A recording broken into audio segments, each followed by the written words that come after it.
राज्य गरिब थियो, राज्यसँग आय स्रोत थिएन, जनतालाई भने जति सेवा सुविधा दिन सक्ने अवस्थामा राज्य थिएन, राज्यका आफ्ना आय स्रोतहरू कम थिए वा राज्य सक्षम थिएन वा राज्य चलाउनेहरू त्यति विवेकशील र दूरदर्शी भएनन्, त्यसकारण जनताले दुःख पाए या यो देश गरिब भयो, यो कुरामा पनि जनताले स्वीकार गर्न सक्छ।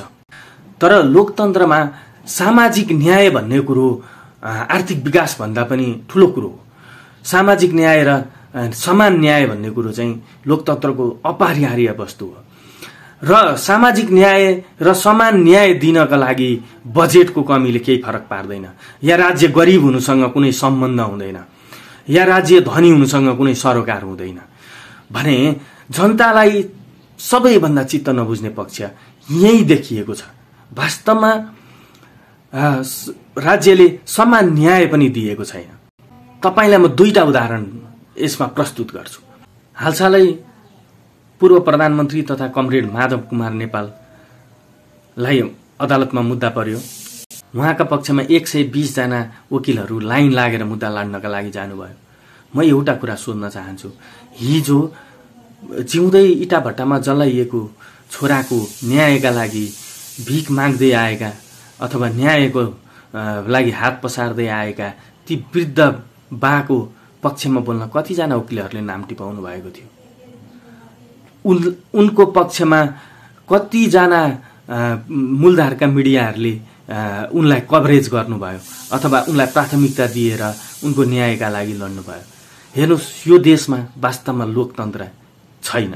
एउटा प्रमाण हो यो। नेताका पछाडि कसरी सबै शक्ति लाग्छ अथवा जो न्याय दिनुपर्ने हो र जो सत्य बोल्नुपर्ने मानिसहरू हो तिनीहरू पनि नेता तन्त्रको पछाडि अथवा नेताको पछि लागि केही हुन्छ भन्ने आशामा लागेको छ, जसले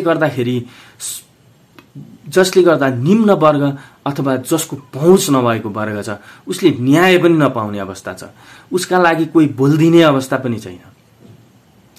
कतिसम्म अन्याय छ।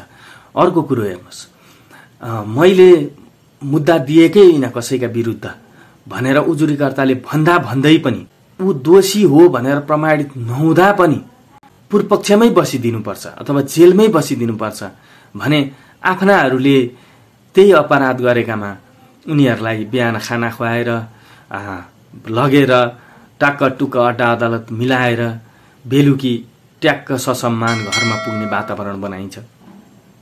अनि यो कस्तो न्याय हो? कस्तो समानता हो? कहाँको न्याय हो जुन गरिब र विरोधीले नपाउने अनि सत्ता पक्ष र पहुँचवालाले पाउने? यो कस्तो न्याय छ यो देशमा?